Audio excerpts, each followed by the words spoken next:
What's up, guys? Welcome back to It's Jesse Just channel. Today we are doing cheap angle on the 350Z drift build.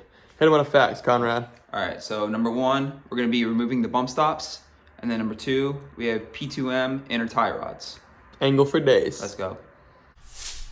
Is take this little stopper off, and then this little bump off.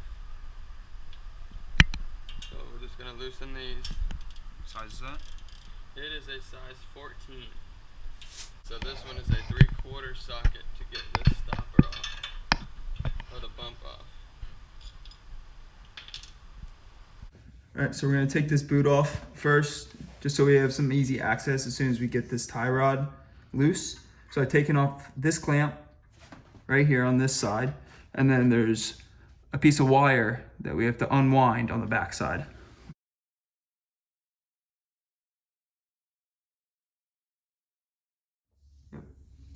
Alright, so next we're going to take this boot off so we can access the inner tie rod where it's connected to the rack. Alright, so next we got to push this boot back so we can gain access to this here.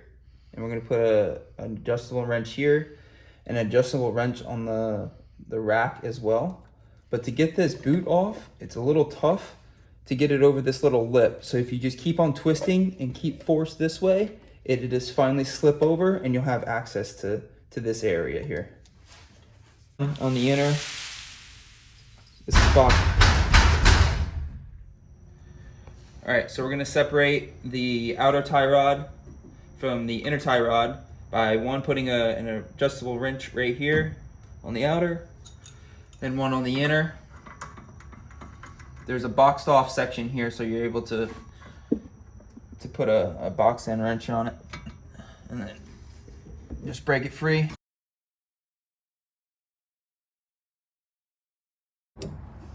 Alrighty, now that we have the inner and the outer tie rod disconnected, it's time to take the inner tie rod off of the rack. And we will be doing so by taking a bigger adjustable wrench and putting it on the rack, and then another adjustable wrench and putting it on the inner tie rod. Okay. Alright, so we took the boot off and turned the wheel to the right to be able to extend it out so we have more room to play with. And then we also took off the shroud that was sitting right here to make more room for us. Alrighty, so we got the inner tie rod off the rack. What we had to do, actually, we had to use a pair of vice grips to hold on to the tie rod, and then we had to use an adjustable wrench to go ahead and hold on to the rack. So right now we're gonna put a mock up and we're gonna line everything together, and we're going to put Loctite on the new tie rod and make sure the spacer is there. So make sure, remember to put the boot on before you start putting everything on, or you'll forget and have to redo it.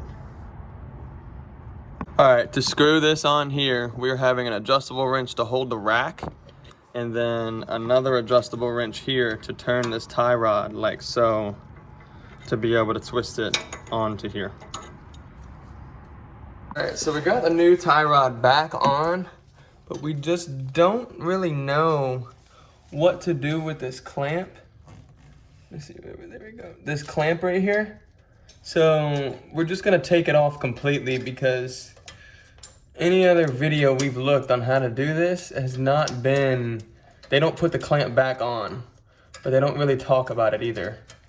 So we're just gonna do it without the clamp and see what happens. I guess if you know, then leave a comment below so we can figure out the right answer. Now that we got the tie rod, everything connected, in order to tighten this down, we have also somewhat aligned this to as straight as we could possibly see. Obviously, we have to get an alignment after. And then we are going to take these two adjustable wrenches, one on here, one on there, and one on that bolt, or that nut, and we're going to tighten that together. All right, now that we have gotten these two tight, we put this clamp back on. We tried to use the original clamp, okay, but then it ended up breaking on us. So what we did, we just took a tie wrap to make sure this stays in place. Alrighty guys, so that wraps up the install. Make sure you hit that like button and that subscribe button. If you have any questions, please comment down below. We'll see you next time.